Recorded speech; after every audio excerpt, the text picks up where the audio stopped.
You alright? I'm on a dog walk. Thought it's a good time to do this video.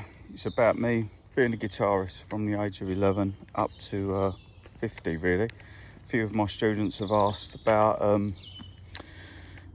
did I get to learn all the different styles and what was my journey with it. So I thought it'd be a good one.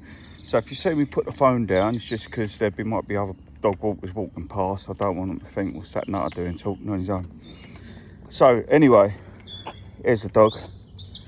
Where is she gone? Yeah. Better. Say hello.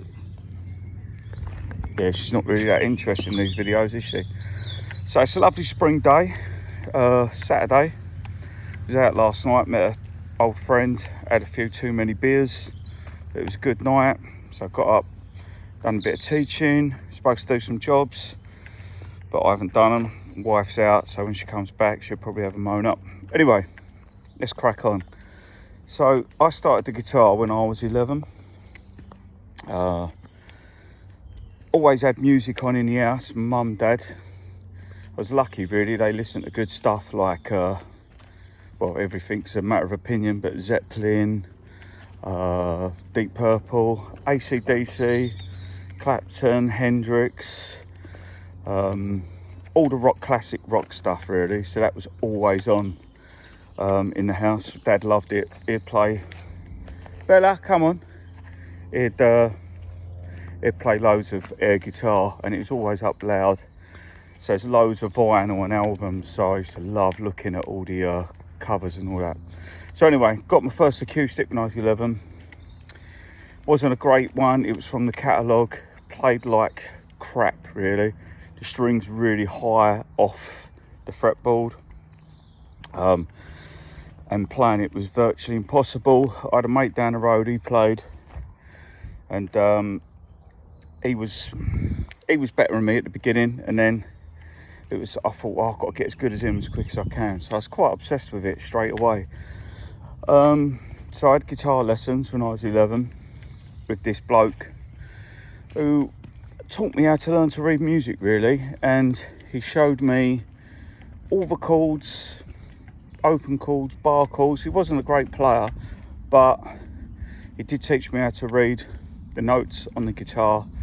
So that I'm thankful for, because I think if you start the other way, God, this dog's so slow.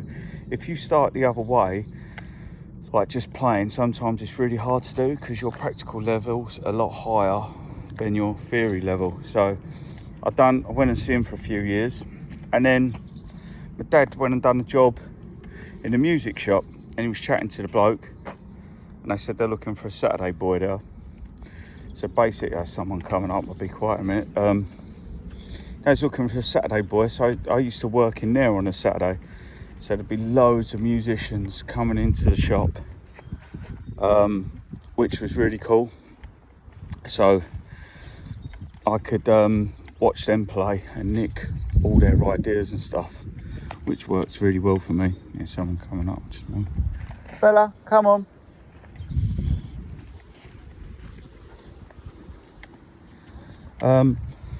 Yeah, so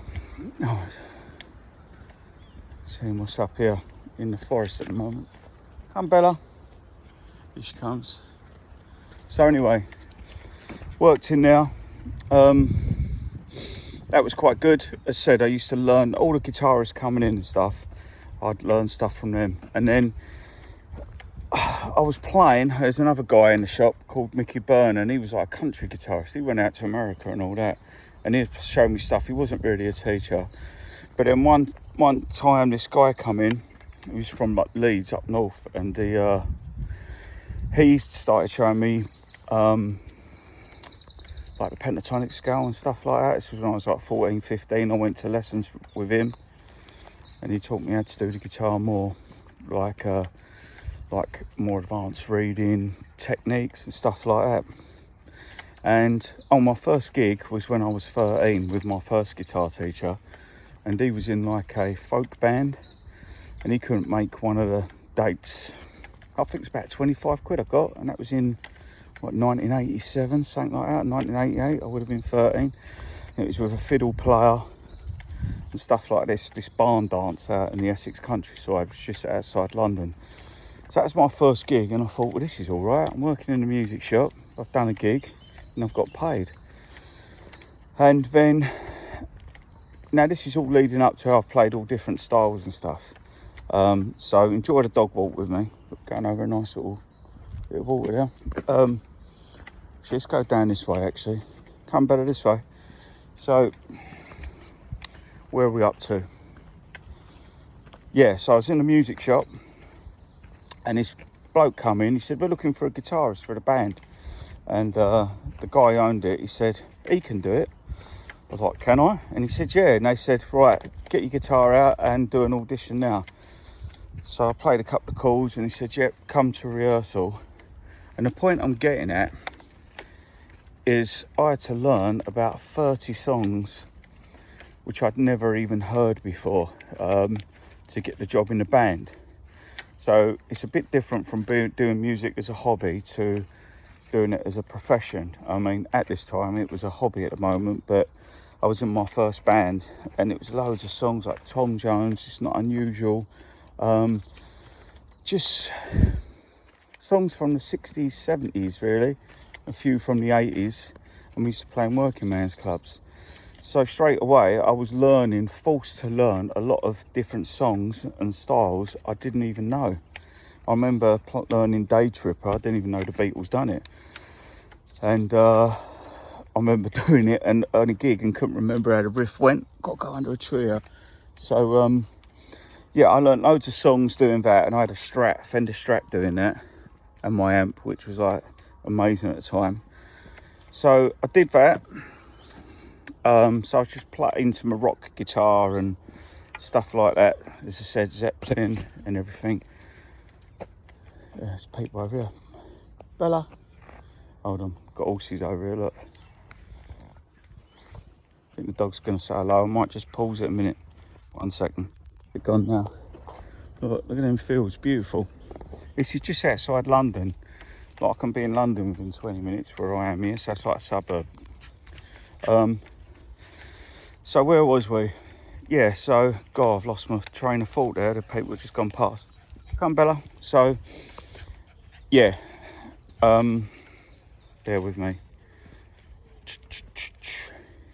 Yeah, so I was in the band doing that, but the music I was listening to was like Hendrix, stuff like that. And I was getting into jazz, not heavy jazz, but a guy called Ronnie Jordan who done a version called So What. And sometimes when people say I don't like jazz, you got to think of music like it's like saying you don't like rock music. There'll be rock bands you like and rock bands you don't like, and it's the same with any style of music. It's a good tip. You've just got to find, I'm stuck, you've just got to find, oh, I've got to undo it.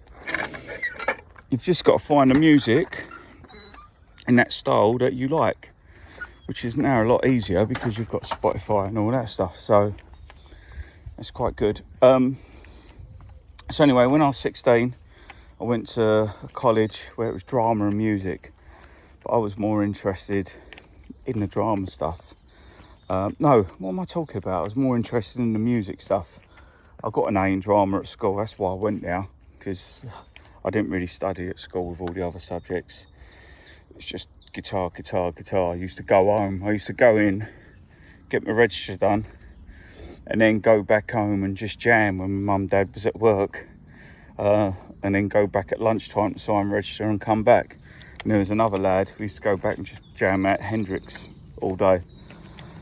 So yeah, they let me in there, and I was doing, so with the music I used to do a lot of the theatre stuff, so they'd have productions and stuff and we'd be in the theatre band.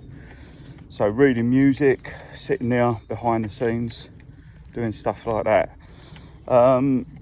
Music wise, I was literally into everything. I used to go down the library every Friday after school on my bike, and you could hire out a CD for 50p or £1.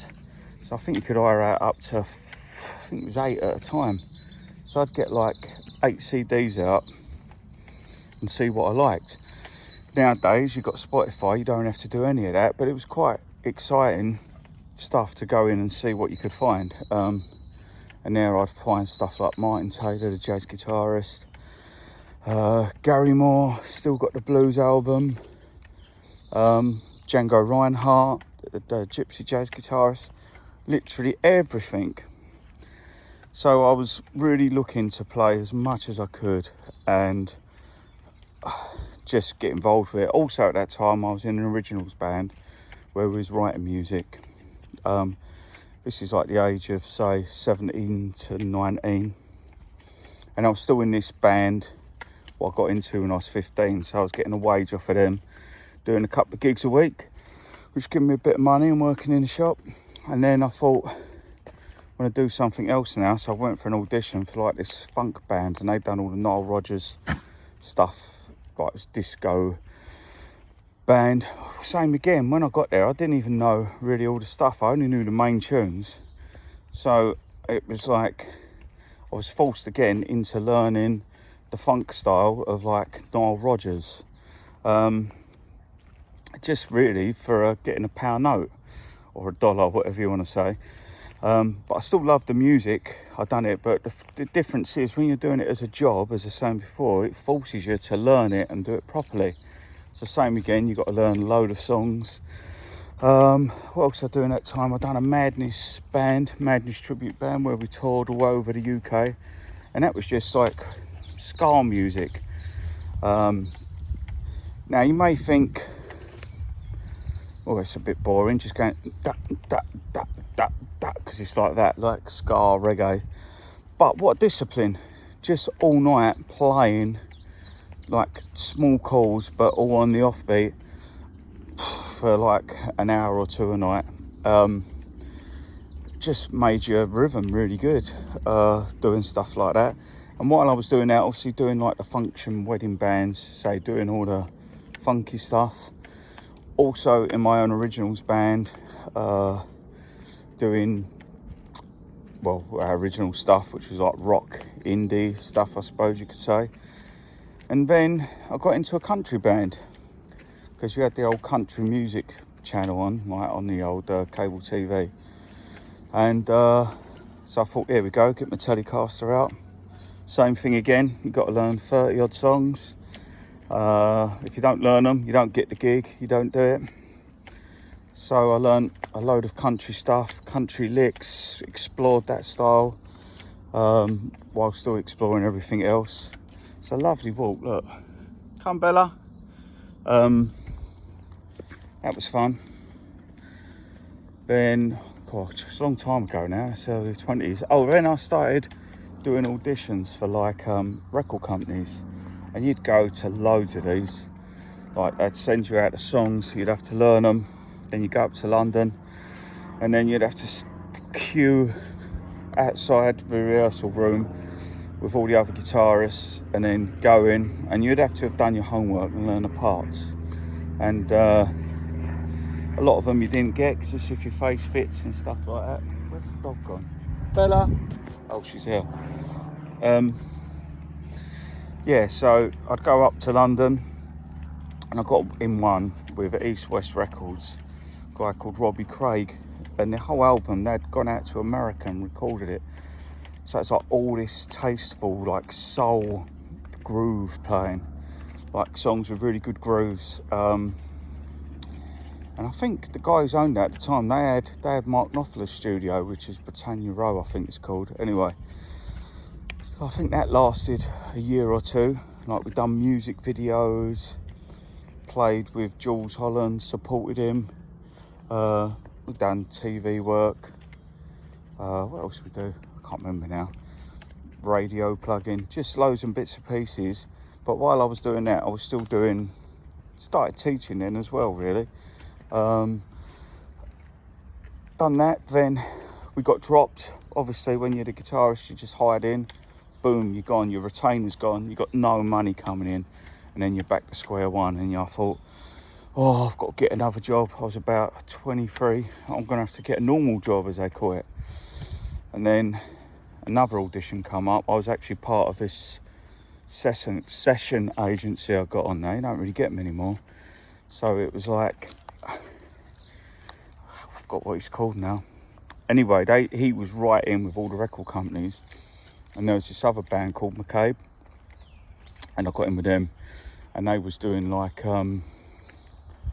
pop kind of folk kind of stuff. Some more people coming up there. Yeah, same thing, done the radio stuff. That was really good paid. That got me my deposit for my first house, so I was cool with that. I'm just going to pause it again because there's someone coming along, and you end up talking dog talk, don't you? Here we go. Here we go, they're gone now. God, where was I again? Yeah, so McCabe, and that was like folk pop kind of stuff. And this record company, Elton John was part of this. It was called Global Talent Records at the time. We had Kate Winslet's husband doing the he'd done the video for one of their songs, so that's quite cool. And she come down to a gig to watch us. Can't remember who we played with. We recorded in the studio with I was a 90s band called the All Saints were in there at the time, and Liam Gallagher was there and stuff, so that was from Oasis. So yeah, lots of good times here, travelling all over and stuff, but still doing the function stuff, still practicing my guitar. And this is the thing what I'm saying, so as well as practicing and loving guitar as a hobby, I was doing it as a living. So it was like, if I wasn't playing it for myself, I was playing it for other people. I'd be teaching, doing recording, so the guitar was constantly in my hand. And as I said, doing different styles, that was my way of learning styles, was to get in as many different bands, style of music as I could, and just get onto the feel and the groove of it. That was the thing. And then, where are we up to now? I was about 24 of them, and then I thought again, that band got dropped, and I thought, I'm gonna have to get a normal job. And I think it was just before the year 2000. I thought, I know what I'd do. I'll learn this computer business, because they was on about how planes were going to drop out of the sky when the year 2000 come along. So I'd done this course in, it was Word, like Excel, and I thought if I learned that, I'll be able to do all this stuff. I was so naive. Anyway, I'd done it for about a month. Thought, I can't do this. I'm going to go back to the music. Oh, another thing we done was, I had a few residencies with bands. There was one called The Tavern in Croydon, which was like a Beatles style restaurant, and we played there 3 nights a week, back to back, where it'd be playing all 60s stuff, 60s music. Done that. There's loads of stuff I'm probably missing out. That was good fun. What else did I do? Lots of wedding bands. Oh, and used to back famous comedians. There was like a big massive club where people would go and watch comedians, and we'd be the band on before the comedians got on. So that's a bit cabaret, but same thing again, you learn a lot being on stage. Oh, one of the cool things we done, well no, this was when I was in McCabe, so it was at Twickenham Rugby, which is quite a big thing over here. So we played there in the afternoon because I was promoting this band. And I said, I've got another gig in the evening I had to get to. So back then they called a limousine to pick me up straight away from the gig, to take me to a working man's club, which is like a social club. I think it was in Pitsea, for this country band I was doing. They asked me if I could do a gig, and I said, yeah, I can do it. I wasn't working with them, but it was like a depth cover. So yeah, that was quite mad, going from Twickenham to thousands and thousands of people in a big event, sporting event, to playing in a little social club in the evening. Yeah, done live TV work and stuff, and all that makes you efficient as a musician, because if you muck up, you don't get no more work. So you've got to be on your game, on your toes. And then obviously kids come along, and I thought, I need something a bit more reliable, instead of having to rely on the phone ringing or waiting for someone to offer me work.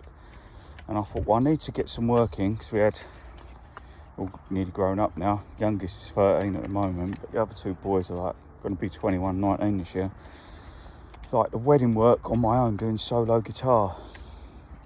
And that was, I learnt to play. Do you know when you can sit down with a guitar and you don't need to sing, or if someone said play me a tune on the guitar, I could literally sit down probably for about just keep going, hours and hours, playing solo arrangements of popular songs. So I'd turn up to a wedding with just my classical guitar, which is like electric one, my amp, plot up in the corner, play some nice, I call it wallpaper, background music, for a few hours and go home.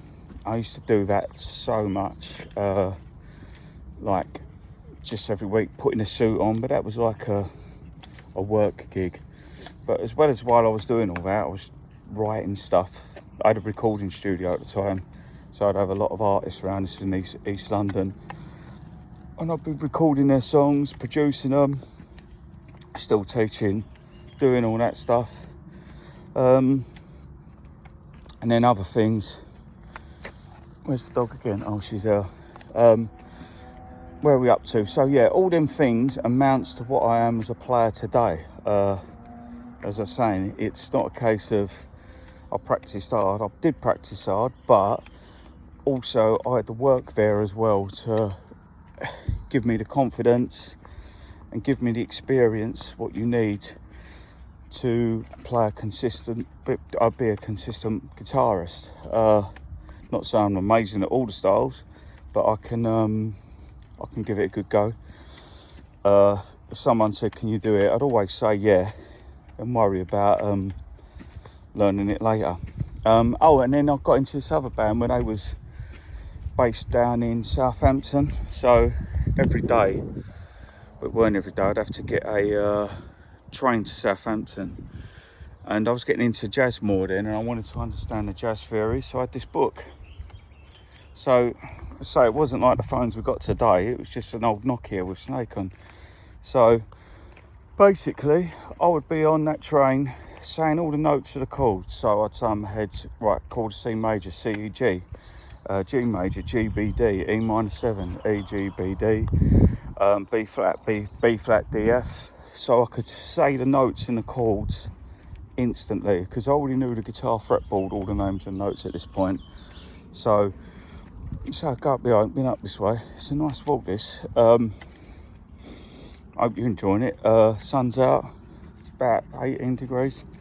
Yeah, so I'd literally use that time on the train, which was 2.5 hours, with a couple of cans of Stella, and just recite all the names of the notes and chords. So this is when people talk about chord tones. So when you're playing over a chord progression, you know exactly what notes go with the chords. So I do my theory with that, and that was handy, that gig, because that was a nylon strung guitar gig, and I was using that for my weddings as well. So yeah, I was doing a lot of classical work, acoustic work with that. Basically anything was come in, I'll suggest to, if it pays enough and I'm going to get experience from it. And then I worked with 90s artist as well, called Kenny Thomas, for about a year. We got to play with the Jacksons, not play with them, but was on the same bill at this big festival. Band called the Stranglers. So you'd meet all these different people, artists, which was good. And that was like soul, 90s pop music, really good stuff to play. But if I hadn't have done probably the Nile Rodgers stuff and all the James Brown stuff, I would have been no good at that, because I wouldn't have had the experience. And then obviously doing the bands for record companies, you know how it all works then. So I've done that, and then a couple of years ago I've been in a few theatre shows, like playing in theatres, like for there's one country one called the Queens of Country. That was all the women, 3 girl singers at front with a band behind singing all the country hits. And then we all at the O2, played there with an artist from Canada called Jess Moskaluk. She's like a platinum selling artist, and they got the C2C festival there, which is like this big massive country festival. So once again, I had to learn, I think 10 or 12 songs for that gig in a short space of time. Just turn up, one rehearsal the day before, then go and do the gigs the day after. So once again, you've got to do your homework. But because I'd done country music years ago, I had the experience in it. So you get what I'm saying. Everything, same with anything, probably the work what you do. Whatever you do out there or whatever you did do, you gain experience the more stuff you do. So don't beat yourself up if you just play for a hobby, because just enjoy it. I enjoy it still. There's loads of stuff I can't play on the guitar, and I just enjoy the learning of it. That's really important. Bit tight today. I woke up 4:30, so I need to go and get some sleep, I think, then later. Oh, I don't know where I am now. Look, it's lovely. And